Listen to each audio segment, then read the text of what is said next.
Birds of a Feather is definitely a universal feeling when you are an Eagles fan. So naming this pod that a couple years ago before the Super Bowl happened was just basically me saying that I'm like anybody else who makes a podcast, anybody who feels the need to discuss their frustrations with this team that constantly seem to go in a cyclical pattern, whether it be the same coach, a different coach, same QB, different QB, two QBs in the same season that shouldn't probably be together.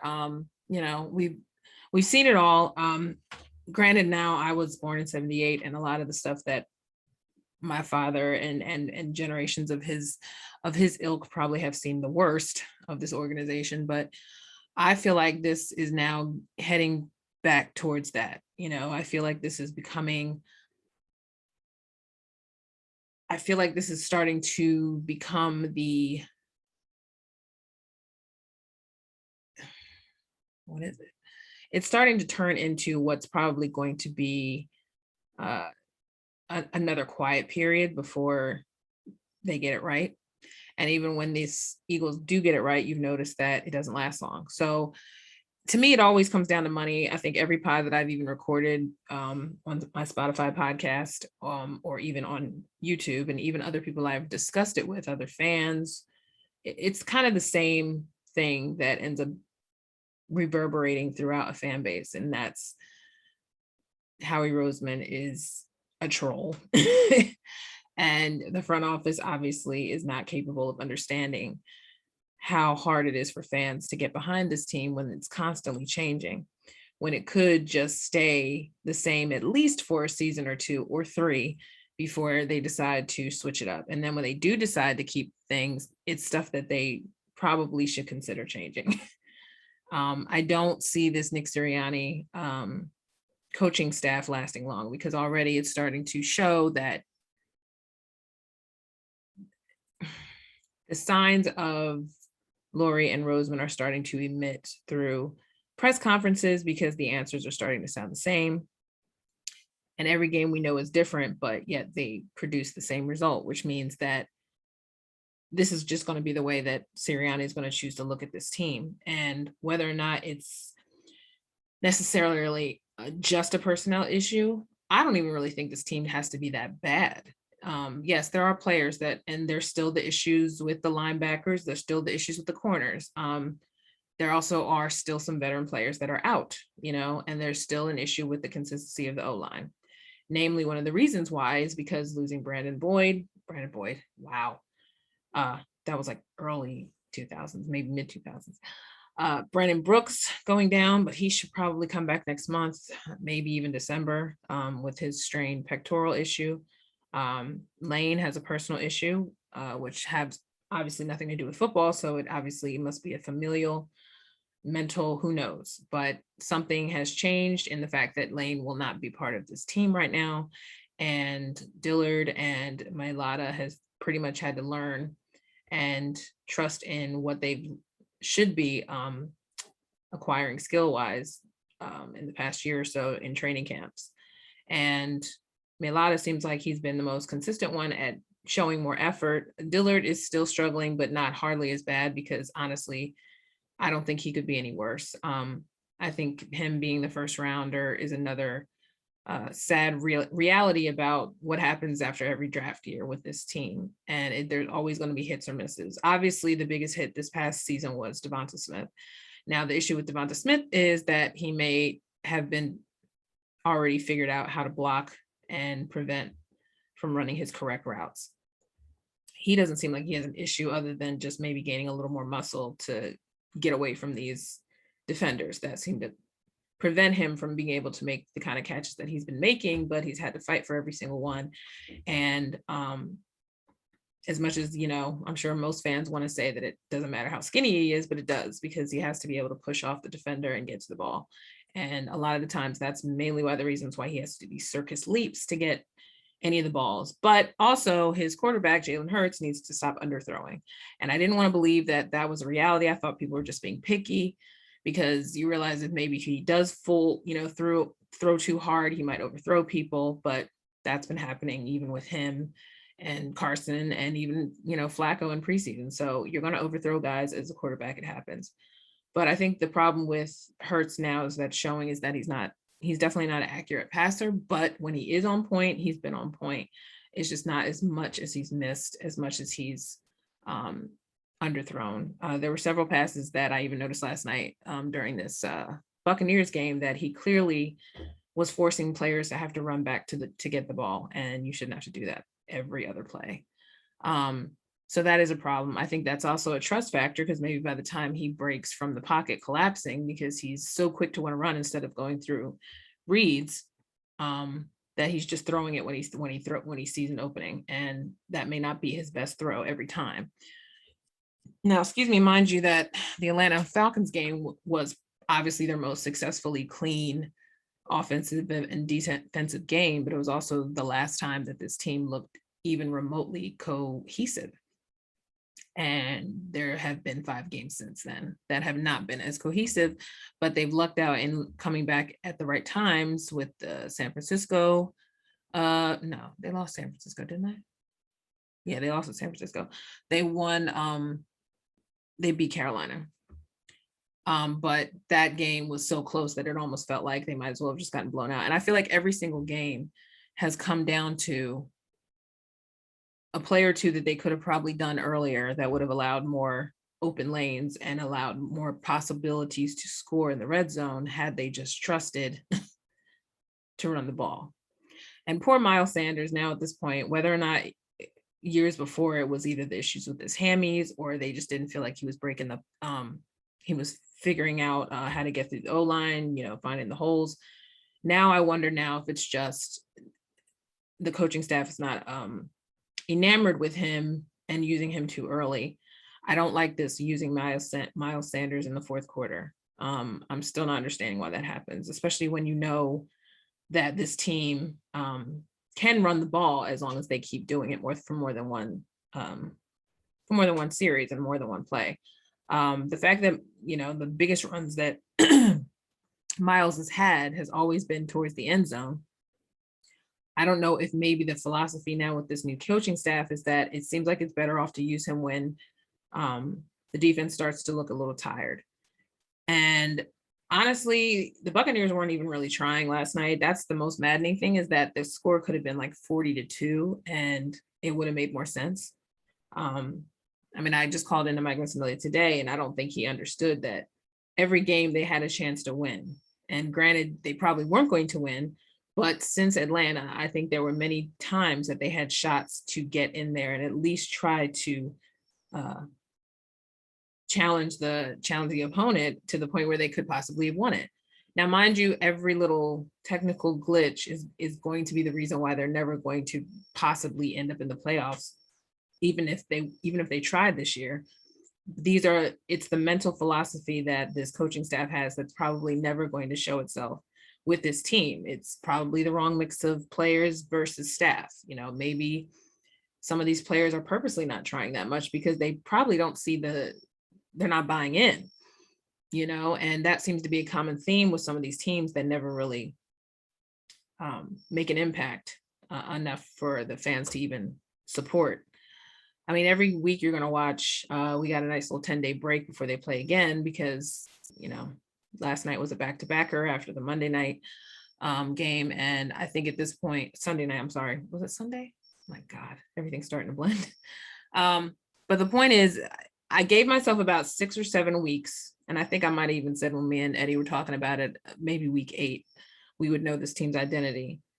I'm still hoping that eventually develops, but I have to admit that my ADD is already in there, and I've decided that this is going to just be not even just not a Super Bowl year, obviously, but it's going to be a year that's going to create new problems instead of new solutions.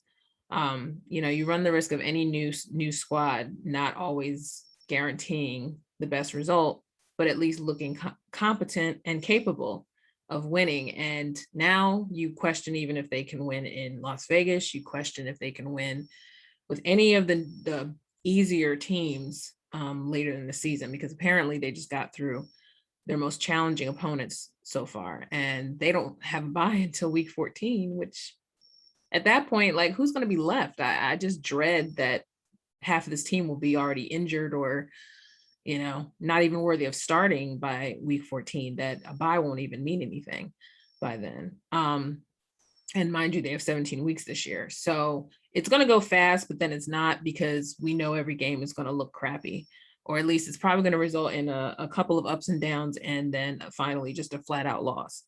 Mike didn't agree with me that they had a shot every game, but I felt like they did. I even felt like last night, had Tom Brady decided to pull back earlier, they probably could have swooped in and backdoored and won that damn game last night by accident. Like, oops, like kind of how they came back with Carolina. Like, Carolina should have won that game hands down. But when the defense does decide that they that they can correct some of their errors, it always is helpful. But the offense seems to be the issue with not being able to get off the field with points consistently. So the defense has to work twice as hard. And God forbid you use every single guy constantly who's not used to being on the field that long. And even people like Fletch, who probably don't feel like they have to work as hard because they have so many more guys on their side. But it's also not a good look for someone who's supposedly the most highest paid, defensive tackle in I guess in the division league. I don't know. But yeah, right now everybody seems to be heavy criticizing on Fletcher Cox. And I don't feel like Fletch deserves all that criticism necessarily, other than the fact that clearly the other guys on that line have worked a lot harder to get to the quarterback than Fletch has. But I also feel like Fletch is such a threat that he becomes an instant double teamed threat, maybe even triple teamed at the times, that his timing could be totally off every time he gets free. So part of me feels like I guess it's a compliment that he does get double teamed all the time, but physically, I feel like he also has gained a lot more weight. And I think when he wasn't as wide, he might have had a little bit more speed. But I also don't know if he's having nagging injuries too that he hasn't revealed, because sometimes some of these guys work through stuff and then you find out later that they had a dislocated hip and they just played through it all season or something. So you don't know if maybe Fletch has been hurt and he's just not saying anything. And he's trying to just pull back on some of the back-to-back plays. I know that the one game he had to sit out the rest of the game because he had a what was the issue? I think most of the guys got dehydrated or something, and he had to shake his legs out because I guess he was starting to feel it. But all in all, the biggest news today obviously was Ertz officially being traded to Arizona. Now, I was thinking he was going to end up either Indy or Buffalo, because I think Buffalo was the rumor last year for whatever reason it was, and I thought it was partially because I don't know at the time if they had a tight end that was hurt or a tight end that they traded. I don't know, but there was a reason why people were looking towards Buffalo. Then I thought maybe he would end up on the 49ers or somewhere because he's a West Coaster. But obviously he said today in his press conference that, he was irked by that because people just assumed he was a West Coaster by nature and he wouldn't want to stay here. But, he went through a history of being here and he's learned to adapt to the winters to the point where he feels like Philly's his home no matter what. So that's good to know that in his post career, he most likely will still consider Philly his home. And I like that. You always hear athletes kind of say that they love Philly, but they don't really linger. McNabb. And you just feel like it's just like lip service. Like a lot of people don't really like Philly, but they just say that when they're on the team or if they want to, maybe they were the reason why some of those games were won. But, Zach, obviously he got a ring now here, he's been through the ups and downs. And I think just like Brian Dawkins, when he was, moved on to Denver, I'm sure he wanted to finish his career here as well. And I still believe that was a mistake. But money is always the reason why half of these guys disappear so soon, or at least before they're ready to retire. I didn't agree with Brent Selleck wanting to be, rumored to be traded. So I kind of thought it was good for him that he decided to retire after the Super Bowl, because had he not ever made that, I think he probably would have made himself play a little more. And, I would never want someone to play past their prime like Jason Peters is doing. But you also don't want to tarnish your legacy if you have an opportunity to leave it while everything is good. And I think that Jason Peters is learning the hard way that you should just leave while you're on top. And he's not doing any better in Indianapolis or Chicago. No, he went to Chicago. And I don't think he's really helped that team out either. So some guys have to learn the hard way. It's just, if that's all they truly know in their life is football, it is not that easy to take a seat, especially when people still keep signing you. But it's here nor there. Ertz's move is only painful because the reality is, that as much as they don't want to say it's a rebuild, it is a rebuild. And as a fan, everyone hates that word because that means like probably a good 2-3 years before they find another core team that delivers consistently again. The Super Bowl year wasn't even that year that looked like it was going to happen. It just started to eventually become a pretty decent year that ended up being a great year. And those are probably the years that we would love to have, because they don't come out looking like, 8-0 right away, but yet they still manage to keep piling on wins. And the next, you're like, what's going on? And I think with Carson being coming off of a 7-9 start as a rookie, and then coming back, and then instantly getting injured as soon as he started going on an MVP run, and then him never being able to really quite reclaim the same kind of accolades again before he was traded. It just kind of seems unfair that it only took 1 year for all of us to kind of forget how long it takes to get a good team to go to the Super Bowl and win with. It's not exactly easy. But it's also not easy to watch and support as a fan, especially when this team has good players, but there's also a lot of marginal, if not bad players that don't have any value to get traded, and no matter how many picks that the Eagles have acquired thus far, for next year, it doesn't really matter, because we don't even trust that the front office will get the right players anymore, because it was pretty much godsend that Devonta Smith came, because we already had Jalen, and Jalen felt like that would make sense if he was going to be the starter, which pretty much was already going to be written. They just didn't want to say it. There's a lot of things with the fans that I'm sure today, especially if you've been on Twitter, you've seen all day that everyone's had a memory about Zach Ertz, the Super Bowl, trying not to get emotional watching him cry again during a presser, but justified in his speech, and everything that he said today was very well put. And then also, especially when he broke down exactly why some players have a hard time dealing with Philly, is that a lot of them are used to the accolades they had in high school and college, and then they come to the pro sport and they realize they don't translate, or they are more frustrated, or they don't produce as much. So I think he was right about that. And that was really good to hear, because it's good to know that players are aware that there are players like that. And that's why they don't pop the same in the NFL. They don't come off as, the MVP that they always were in high school and college. It doesn't mean anything in the NFL. In the NFL, it's a clean slate. Like, they just know you as some dude from the college, but it doesn't mean necessarily you're going to produce here. The rules are different. The speed is different. You got people from all over as part of your coaching staff, as opposed to guys who were, raised there or went to school them themselves or whatever. There's just a tighter circle in college as opposed to NFL. And NFL just has a whole nother set of rules, and some of them are bullshit. Obviously, we saw last night that taunting rule really sucks. Although, I think Jannard Avery wishes he could took that back. I think the players get so excited when they finally do something right that they get cocky, and it's like, no need to get cocky, especially when you're still losing. Tom Brady, I think, actually was lethargic during the last quarter of that game, because half the time I was really tempted to go to bed early. I usually never turn off an Eagles game, no matter how bad it is. I usually just prefer to drink and laugh through it. But this game really lost my interest early. I knew they weren't going to win, but if anybody listens to Birds of a Feather on Spotify, Eddie and I were just talking about in the last CoEd episode that we weren't expecting a win. We just were expecting competency. And if anything, it under-delivered, because I felt like the offense was even worse last night. And I don't know if that is the players just not executing, or is it just they don't feel like any of Sirianni's play calling makes a difference. And so not running the ball, clearly, even if they say it's on a team that you can't run on, clearly you could, because they had no problem ramming Fournette down the defense's throat. So to me, whatever Sirianni is taking in that he's using as Bible, he needs to throw out for the next game.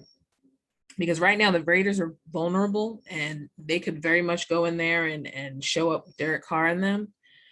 Because I think the reality is that Derek Carr is not going to last in the Raiders. I don't think he's a really good quarterback, but I think he tries, but I don't think he's going to be a name that anyone's going to remember. But if Jalen Hurts goes in there and somehow manages to bring the swag back into that offense like they did for the Atlanta game, then maybe it might be worth another week to give Sirianni another chance. I think that he's not aware that his fandom of trying to wear t-shirts and keep the guy's numbers on his hat and all this stuff is it's not impressing anybody if that's what he's trying to do it for. But if he is truly a fan of the city and everything, he understands now how quick we can turn when we feel like we're being fed bullshit, and right now we feel like we're being fed bullshit with him because he can't live up to what he's trying to personify as a coach. And you can't make 52 guys listen to you if they don't give a shit about you. I don't think they necessarily tune him out as much as they're just not able to hold up their end of the bargain with whatever he's trying to dish out in that first half of every game. I don't know what changed since Atlanta other than the fact that it was Atlanta, because Atlanta can win games too. They may not be a contender as they used to be, but they can win games too. And that game could have still went another way, but it didn't. Eagles just seemed to be on all cylinders for that one game. Maybe it's because it was the hype of the first game. I don't know. But I would think that your play calling wouldn't really change that much from that.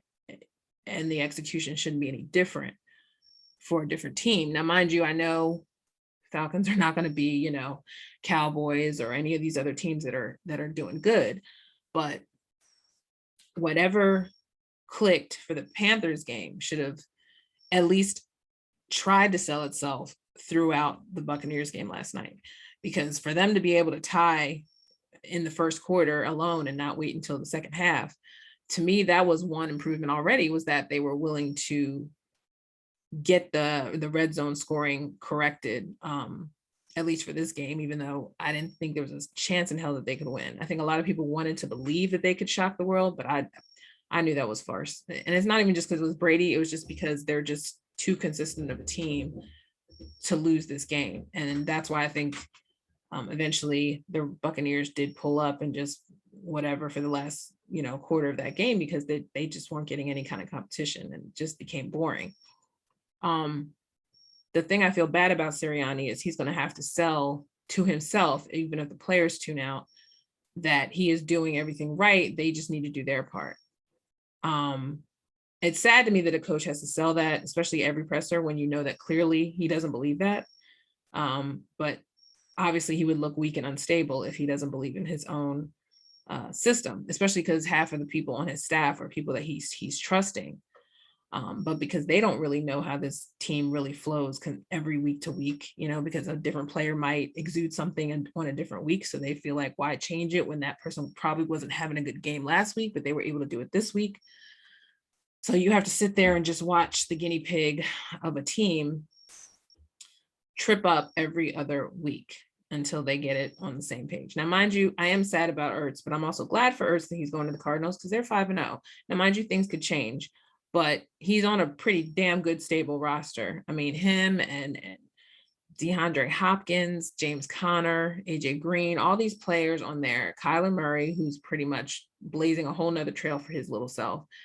But they're most likely going to be up there with the Rams and the Cowboys, people that'll still be worth watching and primetime TV probably by the 14th week, Now, mind you, I know how things change, but I don't expect the Eagles to flip the script anytime soon because that's just not the vibe they're on. It takes a lot to earn a whole team's trust.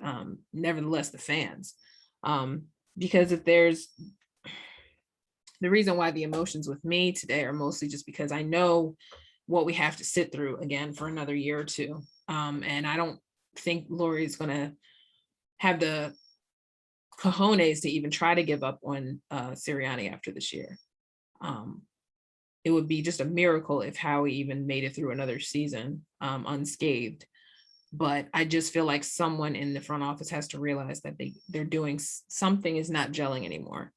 And I think a lot of us thought, especially after Carson actually did leave, that Howie was on the hot seat. Now, Howie could get away with a whole lot if they keep these 3 first-round picks for next season and acquire more somehow, to the point that Lurie may trust that if you give him 1 more year with another draft and grab a QB again that looks stable, he may decide to let him ride with it again because he doesn't know any better. Lurie's the money man. Howie is he's the shit talker / car salesman that sells Lurie a good package. And the reality of the fact that the fans aren't going to try to do the protest of not going into games and hitting them in their pockets, it's always going to look like that we're okay with what they're putting out there. And we all know that's not the truth. So the reason why I also did this video was because I wanted people to understand, like, it's hard to be a fan and to believe when you know that clearly this is not going to change anytime soon. Yes, it's only week 6, but even when you listen to sports radio, which I can only do but so long when we're in this kind of phase, people have to realize it wasn't even just about the Eagles suddenly changing their squad, their team, their cast, everything, the coaching staff, everything. It was just the fact that the Phillies just came off of a horrible season that was never probably going to get any better, due to the fact that they don't really have any opportunity to change that roster as quick as they want to. The only thing they managed to do as of right now is change some of their hitting coaches or whatever. There's probably going to be the same faces coming back for them too. And that's not exactly encouraging when most of the season has been an issue with the pitching and an issue with some of the bullpen. And they can't change that quickly, Once again, getting a new GM didn't really matter for the Phillies yet, because they still don't have a decent farm system. And now you fast forward to the Sixers drama, with them trying to act like everything with Ben might actually work out, when the reality is he has no intention of playing. He's just saving face because he doesn't want to lose any more money. If he does end up playing next week, which I highly doubt, I totally believe in the conspiracy theory that he may fake an injury just so he can just explain why he never suited up. Hell, him and Joel Embiid both started their careers on injury here before they even got started. So it wouldn't be far from the truth. But, it's obvious that Ben Simmons is not who we thought he was. I think that maybe he's just one of those guys who's fine with being mediocre, because in his eyes, it's not mediocre. It's good enough, and everybody around me should be able to do their part too. And I think because the Sixers have never gotten to the finals since Allen Iverson days, it's very easy to look back and say, I'm not the only one here who has a problem. But, Philly fans are no bullshit. And we can pretty much see a rat and smell a rat. And unfortunately, no matter what God-given talents Ben has, he's choosing not to use them at the right times or use them at all. And I hate to say it, but when you're used to a certain level of mediocrity, how do you know what's good and what's bad when you're so used to it? You don't want to do that extra step because you didn't have to before. And your level of working harder is probably not even to the level that an NBA professional basketball player has to get to in order to become great. And that is why someone like Kobe Bryant, someone like Michael Jordan are always going to be on their own level, because they just had a mentality that never quit, to the point with Jordan where it obviously destroyed some of his off the court situations, because it's so strong in his head, to the point where he almost seemed a little unpleasant as a personality. But back then, Michael Jordan didn't have to sell his personality. He was just talented, period. And a lot of guys aren't good with the whole social media package part of being a professional player. Sometimes, honestly, it really has nothing to do with anything, but it does kind of influence fans' interest and therefore merch dollars and all that stuff to work for your brand and all that. Some players obviously aren't good at that part. And you'll know the ones that aren't because they're not even attempting to try to be. And the ones that have already pretty much figured out before they even hit the NBA floor are probably going to be the ones who are going to be in it for the long haul. the motivation is different with just generation, but this Sixers team has a chance to be better, but they have to also be honest with themselves as to what they actually are as a team. And I feel like Joel Embiid deserves to learn from the past and acquire a team that actually wants to play for him, with him, and get that chip, get that ring, or whatever ring, that's what it is. But I mean, the point is that Joel deserves better, because even he knew where he was contributing to some of the demise of this team. Through all the roster changes, I think he's seen enough to know that part of the problem was me. I wasn't believing in it, and I was having too much fun, and I wasn't thinking I had to take too much accountability, because I figured things would just work out. And I think he realizes, especially with this whole Ben drama, that he has to be assertive, and he has to learn to hold himself accountable at times when it actually applies, and not try to take the hit for people who aren't. And I think the rest of the team understands this.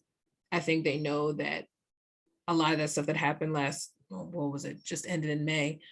A lot of it was self-inflicted, but it also was, the reality was that Embiid was injured, but he also didn't have enough help. And part of that help was supposed to come from Ben. And Tobias can only do but so much. The rookies can only do but so much. Some of the vets that were on the bench could only do but so much. So that's why I think it's even more painful to deal with yet another blow to the Eagles, is that you once again have to find yourself in a position as a fan to be patient. And we don't have any patience. I don't have any patience, but I know that this is the only squad I can rep confidently. I have my backup teams that I root for. I root for the Ravens, and I root for the Chargers, and I root for, who's another squad? And it's mostly Ravens, but Ravens and Chargers this weekend is going to be a good game. But I just feel like there are other squads you can watch and learn from, but Eagles won't be able to translate that completely to their team because they don't have that talent. And that has been a constant theme. But you're hoping that they can overcome it at times and win some games, and it doesn't look like it could happen this year. Now, mind you, I say in the beginning, I wanted to believe that the squad had a possibility to overcome the lack of talent and somehow pull out wins. But I don't know if I even thought less than 8. I think I said 8 and 9. They'll be lucky if they get 4 wins this season. Like, it's that realistic looking now. This is not about, Lane not being there, or Brandon Brooks going down, or Brandon Graham going down. It's about the overall mentality of this team not gelling. And it may go past this year. They may try to dress it up. They may try to sell you a different look every now and then, but consistency is the enemy right now. Consistency is the enemy of many Philly teams. And I don't know if that comes down to just drafting talent or what ends up not being talent, but a lot of the time it seems like it is a constant issue here in the city with our teams, is consistency. And if that's the case, then I don't know how Howie sleeps confidently knowing that this is a constant theme in his tenure. But you can't tell anybody that once the year or two out of hiding, when they were banished and then win a Super Bowl, can you really tell him that he can't get this team back together? Like, he can't, and that's why it's so maddening as an Eagles fan to sit through the drudge and the dreck that is these in-between squads before you find a winner somewhere in there that can bring another championship. I'm tired. I think a lot of callers I heard today on the radio shows, the short time that I even listened, I think a lot of people have the same angst. A lot of people want to believe that they were going to give this team a chance, but the reality is a majority of us are already over it. We already see it. I know it's very quick to be, this is a failure, Nick sucks and all this stuff. I'm just more like, I already know that this dude can't change what he can't control, and I'm sure if it was up to Nick, if there were 52 Knicks out there, we would be undefeated. But I think the squad itself is probably going, this may not be the rest of my life. I may end up like Zach and just trying to find other lanes for me to succeed in.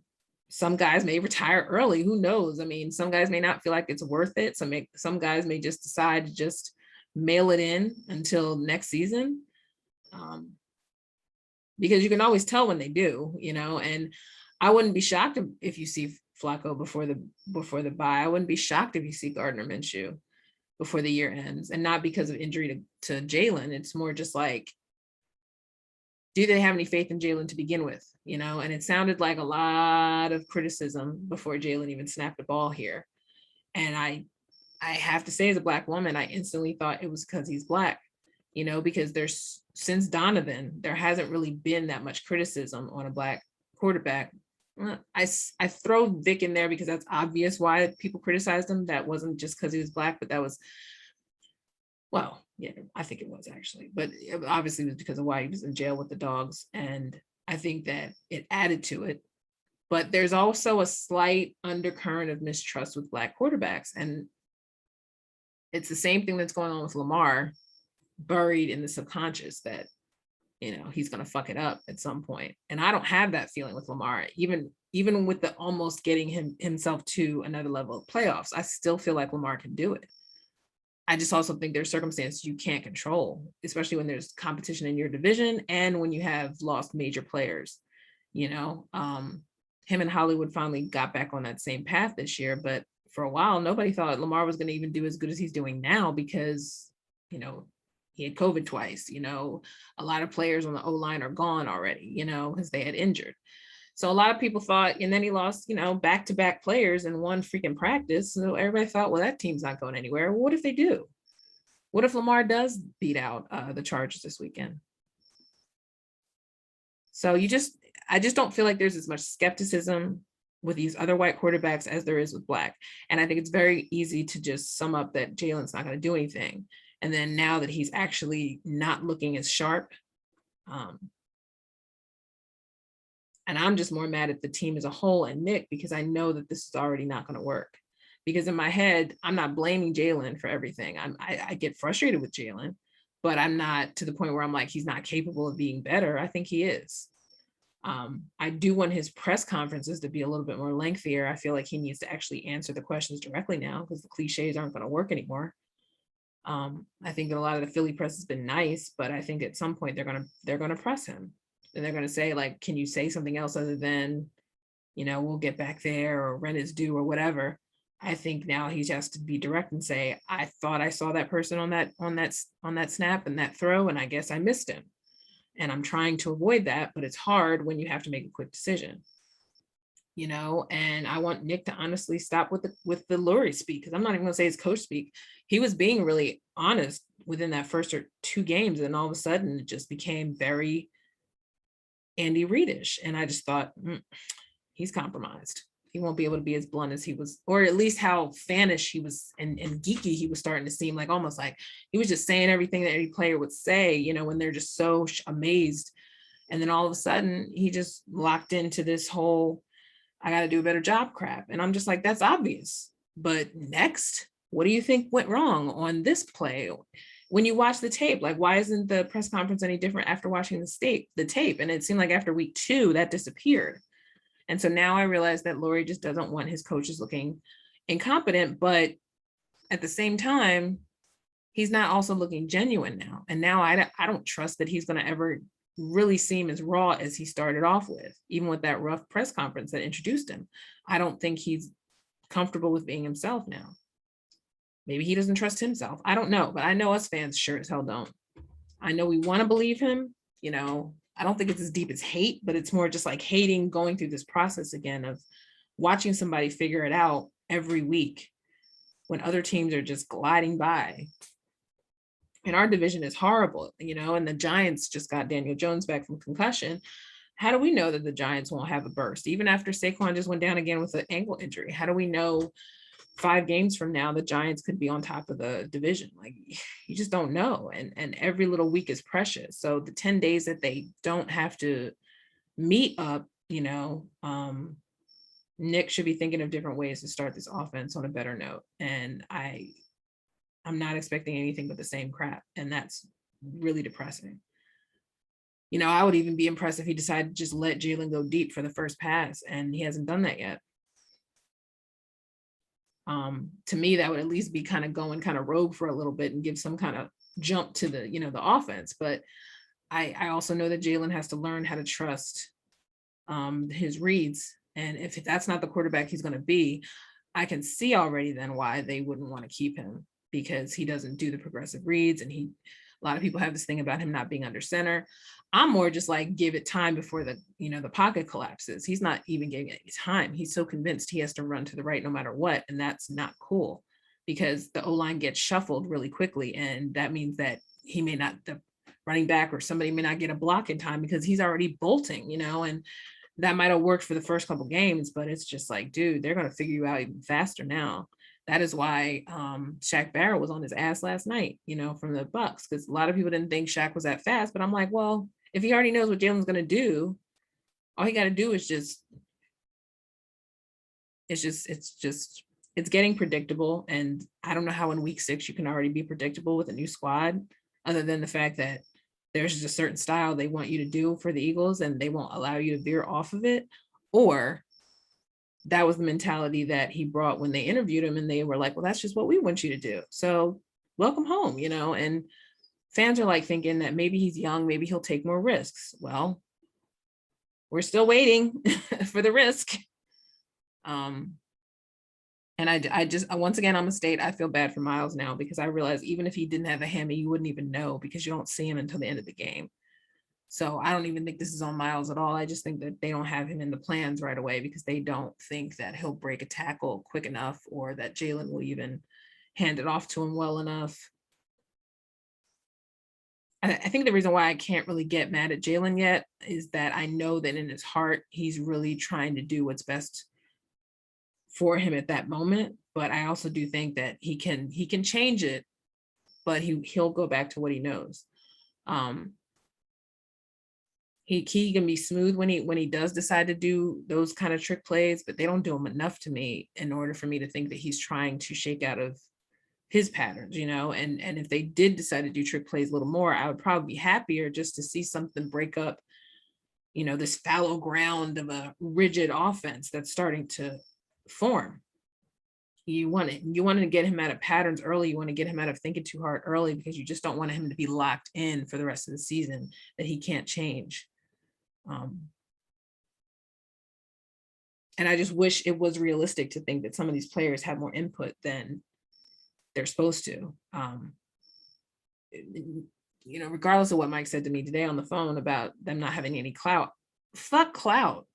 Because there's a point where you clearly see that you're not going to get any different results from them.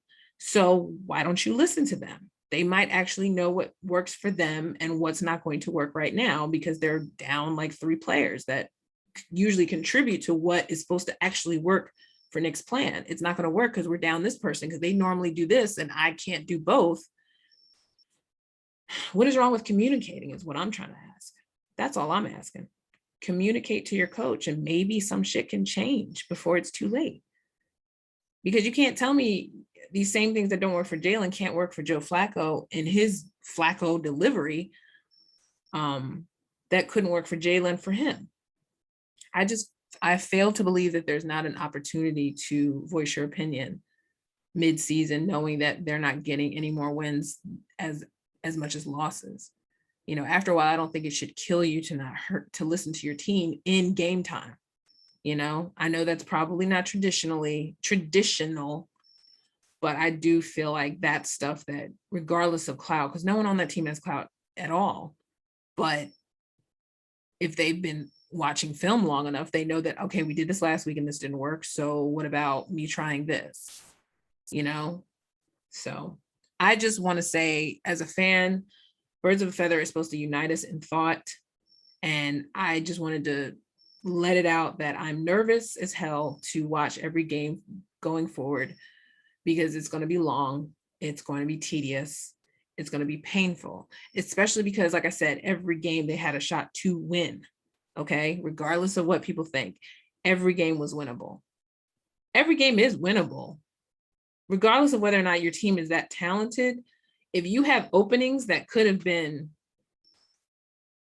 handled, at least by the fourth quarter, then you have a shot. So don't tell me they couldn't have beat the Buccaneers last night. I didn't think they were, but they had chances. Don't tell me they couldn't beat Dallas, because Dallas, they pretty much, I think, decided to mail that shit in. But they could have beat Dallas too. Let's just be honest.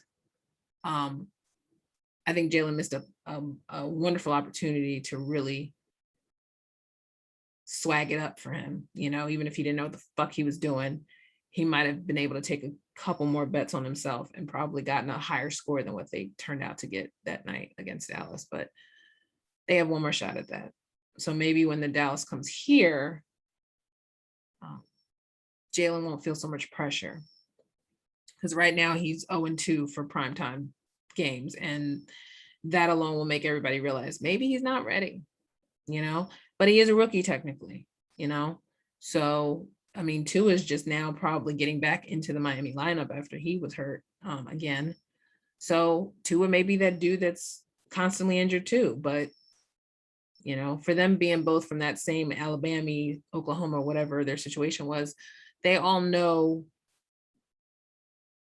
what it's like to have to battle back into the good graces that are not as easy to do in the pros as it is for college. So, but this is how rookies learn. I just don't know if I have the tolerance to learn with a rookie quarterback and a rookie coaching staff, especially because, you know, the other players that are starting to look like they have the capability to be better after not really getting a lot of shots last year for whatever reason. It just makes it longer for them because now they finally do get it, but they don't get their opportunities. You know, the only thing that has probably worked for any of those players last year that you thought that probably would never get another shot is JJ. JJ's been blocking. JJ's been on special teams. He's actually worked out better in that position than he has actually as a starting wide receiver. Same with Jalen Reagor. He might flourish more in special teams because he sure as hell is not really making a difference in the passing game because either he's not running good routes again, or he's just not on Jalen Hurts' radar. And so therefore he's not going to shine unless he's open. And if he keeps dropping balls or keeps missing opportunities because Jalen's underthrowing him, the Jalen to Jalen connection may never happen. It may just be Devontae. It may just be Quez, you know, maybe occasionally Greg Ward, because Lord knows everybody's forgotten about Greg, except for when they tried to attempt to do that stupid Philly special a couple weeks ago. And even though Greg finally did get a touchdown, nobody will remember it now because they'll just remember the first time they decided to put him back in the offensive scheme, and it was for a mock Philly special play that didn't work. So he has to find another opportunity to make him shine again, because he may have been small, but Greg Ward came in handy last year, especially when a lot of wide receivers had went down on injury. So yeah, it's not going to be fun to watch this growing pains, especially because you already can tell the vibe is not going to be as exciting. Sometimes the excitement of a new squad and a new coaching staff is encouraging, not a dreadful feeling. And that's kind of what I'm starting to feel. And I didn't want to feel that so early. I figured by like maybe 8th through 10 week, I would start feeling it. But it's week 7 now going on. And I just wish they had a bye earlier. I really do. Because I feel like maybe an early bye would help them all get their heads together. But I don't think they're going to make it through this whole season without having blowups, or even on the sideline starting to nip at each other, or even Sirianni losing it. I mean, because he's clearly an emotional guy, but he knows he doesn't have enough in him yet to really be popping off at players on TV on the sidelines. Like, it's not that deep. Like, practices, yes, because clearly Jalen Reagor was having an issue for a while, who hasn't, and the poor thing has had an issue since he got here. And I feel horrible for him because I don't feel like he has been able to reach his full potential, because clearly he still has some technical fundamentals that are just not working for him to get him open, or at least get him an opportunity to shine, because every time he's had an opportunity to shine, he either was a flag or it got called back from another person doing a holding call or whatever. Like that was supposed to be his first TD, and it was very impressive. And then it didn't count. Like some of these players are just going to have to learn the hard way in Philly about how to overcome adversity, even when it's self-inflicted. Jalen's just going to have to overcome his issues, and his issues are clearly with being a reliable target for Jalen Hurts to throw at. And Jalen Hurts has to work on trying to not underthrow his wide receivers. Yes, the separation is hand in hand with him being accurate, but they got to understand. And then I'm also starting to think too that Jalen Hurts is just thinking too much, which even my sister picked up when we went to the home game and against the Chiefs. And I think that she even said, I think he's doing too much in his head.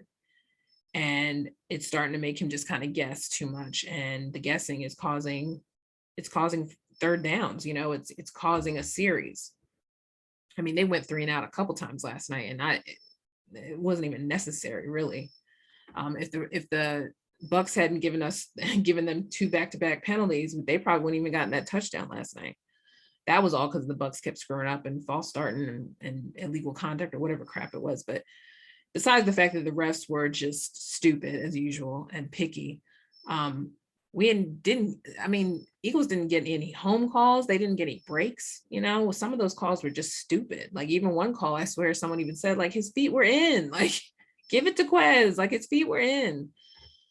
Anyway, all right, I think I'm done. I'm going to go have some sushi, but Birds of a Feather, don't forget, subscribe here on YouTube for AJ Jones's channel. Feel free to shout at me on Twitter, Elena Janine, ALANAJANEEN. Follow the CoEd Edition for Birds of a Feather on Instagram. That's CoEd _edition BOF. And Eddie B is on Twitter. I think he's 215 Eddie B or Eddie B 215, one of them. And just listen to the podcast on Anchor, Spotify or any Google Podcasts, Apple Podcasts, wherever you get your podcasts. Birds of Feathers on there. It's all one word, Birds of a Feather. And so your girl, AJ, the Suburban Princess. I'll be back hopefully with another 5 questions soon. I need to grab somebody because I need to get my mind off of this whole emotional fandom day. And go Flyers. I know they're playing right now. Bring it to Broad, bring it to Broad, bring it to Broad. And the Sixers are in their last preseason, I think, game. So next week they start for real. So unfortunately, that'll be the most talked about portion of this Sixers season starting is will Ben, won't Ben. I refused to say his name for the longest time. I was calling him BS because technically he is BS. But if he does decide to be a good boy and play, I'll be shocked, but I don't expect much because I feel like he's already knows he's not wanted here anymore. We're over him.